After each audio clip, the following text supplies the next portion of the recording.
موت سے پہلے فرشتے آ جاتے ہیں. چاہے تم اچھے آدمی ہو, بیٹھے ہوئے ہو, تم کو بھی اگر موت آنی ہے تو تم پہلے فرشتوں کو دیکھنے لگ جاؤ گے, لیکن بتا نہیں سکتے کسی کو. موت سے تھوڑی دیر پہلے فرشتے قریب آ جاتے ہیں.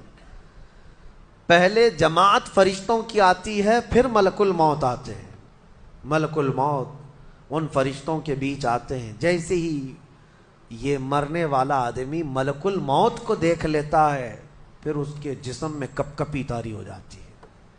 اور ایسی کپ کپی طاری ہوتی ہے کہ کبھی پیشاب نکل جاتا ہے, کبھی پخانہ نکل جاتا ہے. اکثر دیکھنا مرنے والوں کی نجاست نکل جاتی ہے. ملک الموت کو وہ بہت قریب سے دیکھتا ہے, اور ان کی دو شکلیں ہیں. ایک بہت بھیانک شکل ہے, اس کو دیکھنا ہی عذاب ہے, اور ایک بہت خوبصورت شکل ہے, ان کو دیکھنا ہی رحمت ہے. وہ نیک بندوں کی روح نکالنے کے لیے جب جاتے ہیں تو خوبصورت شکل میں جاتے ہیں, اور جب گنہگاروں کی روح نکالنے جاتے ہیں تو بھیانک شکل میں جاتے ہیں. اور ان کو دیکھتے ہی مرنے والے کا جسم پیلا پڑ جاتا ہے, پیشانی اکھڑ جاتی, آنکھیں پھٹی رہ جاتی, اور پھر خرخرا آنے لگ جاتا ہے, یعنی خرخر کی آواز تیز ہو جاتی ہے. وہ بولنا چاہتا ہے اپنے پاس والوں کو, لیکن بول نہیں سکتا, بند ہو جاتا ہے. یہ وہ وقت ہے جب اس کے توبہ کا دروازہ بھی بند ہو جاتا ہے. اب اگر فرشتوں کو دیکھ کر کوئی توبہ بھی کر لیا, ایمان لایا, تو اس کا ایمان قبول نہیں. اس وقت سے پہلے پہلے تک جو بھی ایمان لایا یا توبہ کیا, اس کی توبہ قبول ہے. لیکن موت کا خرخرا آ گیا اور فرشتوں کو دیکھ لیا, اس کے بعد بہت سارے کافر بھی پکاریں گے کہ ہم ایمان لاتے ہیں اللہ پر. نہیں, اب ایمان قبول نہیں ہوگا.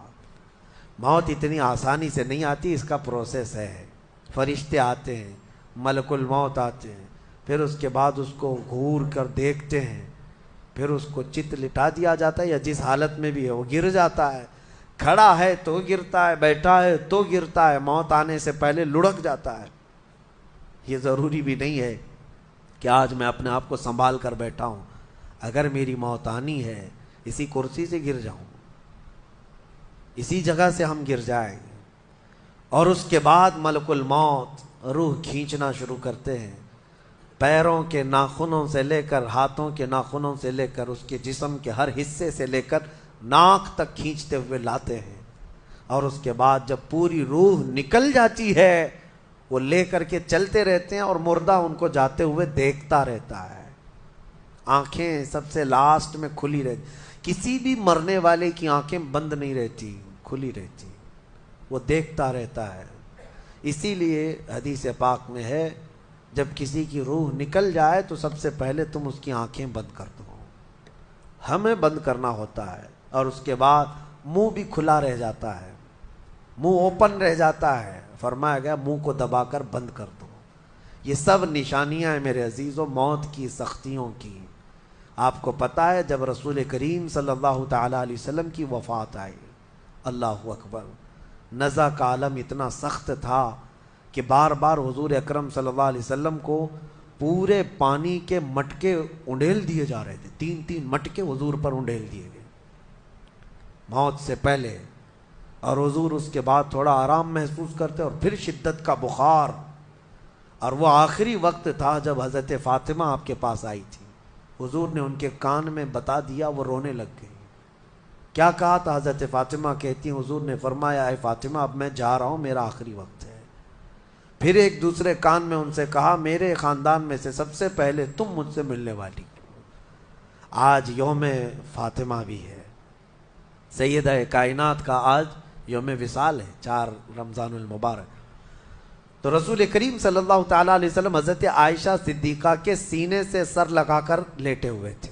حضرت عائشہ فرماتی ہیں سنو, مجھے پتہ ہی نہیں تھا. حضور حضرت عائشہ سے زیادہ محبت کرتے تھے, اسی لیے آخر وقت میں حضرت عائشہ کے ہی حجرے میں رہنے لگے, باقی دوسری بیویوں کے یہاں نہیں جاتے. حضرت عائشہ کہتی میں حضور اکرم صلی اللہ تعالیٰ علیہ وسلم کو کبھی مسواک دے رہی, کبھی پانی کے چھڑکاؤ کر رہی. تھوڑی دیر کے بعد حضور اکرم صلی اللہ تعالیٰ علیہ وسلم لیٹے لیٹے اسی طرح رہ گئے۔ حضرت عائشہ کہتی ہے میرے سینے پر حضور کا سر تھا، وہ اتنا بھاری ہو گیا مجھے لگتا تھا کہ میری پسلیاں ٹوٹ جائیں گی۔ یہ حضرت عائشہ کہتی ہیں مجھے ایسا لگتا تھا کہ میری پسلیاں ٹوٹ جائیں گی۔ ہوا کیا تھا؟ حضرت عائشہ فرماتی ہیں دروازے پر جبرائیل امین آئے، روح نکلنے سے پہلے کی بات ہے۔ حضرت عائشہ فرماتی ہیں حضور کے پاس جبرائیل آخری بار آئے، وہ غمگین حالت میں آئے یا جس حالت میں ہو۔ حضرت رسول کریم صلی اللہ علیہ وسلم سے عرض کرنے لگے یا رسول اللہ، دروازے پر موت کا فرشتہ کھڑا ہے، آپ کی اجازت چاہتا ہے، اگر آپ اجازت دے دیں تو وہ آئے گا اور آپ کی روح پاک کو اللہ کے حضور لے جائے گا۔ اور یا رسول اللہ، آج سے پہلے اس فرشتے نے کسی سے اجازت نہیں لی اور قیامت تک کسی کی روح نکالنے کے لیے وہ اجازت لے گا بھی نہیں۔ یہ صرف رسول پاک کی خصوصیت تھی۔ حضور نے فرمایا آنے دو۔ ملک الموت آئے اور جب حضور کی اجازت سے روح نکالی تو حضرت عائشہ کہتی ہیں اتنا بھاری ہو گیا تھا سر کہ مجھے لگتا تھا کہ میری پسلیاں ٹوٹ جائیں گی سینے کی۔ اور اس کے بعد حضرت عائشہ فرماتی ہیں میں نے حضور کے سر مبارک کو نیچے کی طرف کیا، مجھے پتہ بھی نہیں تھا کہ حضور کا انتقال ہوا۔ میں حضور اکرم صلی اللہ علیہ وسلم سے باتیں کرنے میں مصروف تھی، اسی میں حضرت ابو بکر صدیق حجرے میں آئے، پوچھا عائشہ کیا حال ہے حضور کا؟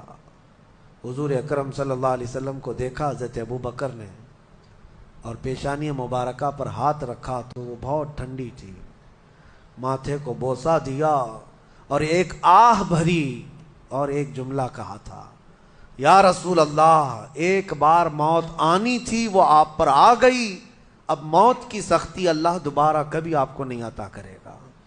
موت کی سختی کیونکہ حضور کو انہوں نے دیکھا تھا، کئی دنوں سے تکلیف تھی، 13 دن تک حضور پاک صلی اللہ علیہ وسلم کو تکلیف تھی، 13 دن تک۔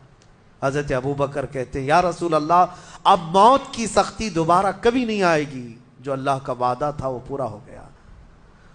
پورا کھل کر کے رو بھی نہیں پا رہے تھے ابو بکر صدیق اور اپنے اندر دبا بھی نہیں پا رہے تھے۔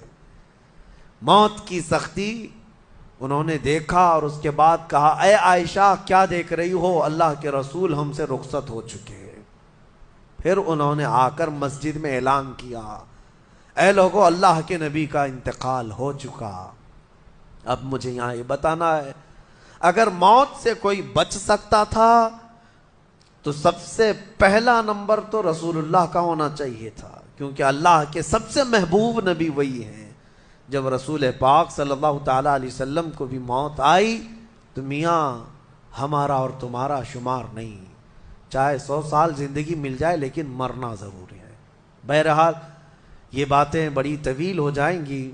موت کا تذکرہ اس لیے بھی میں زیادہ کرتا ہوں کہ حدیث پاک میں ہے مومنوں کو یہ تذکرہ کرو تاکہ ان کو گناہوں سے نفرت پیدا ہو جائے اور آخرت کے سفر کی تیاری وہ شروع کریں۔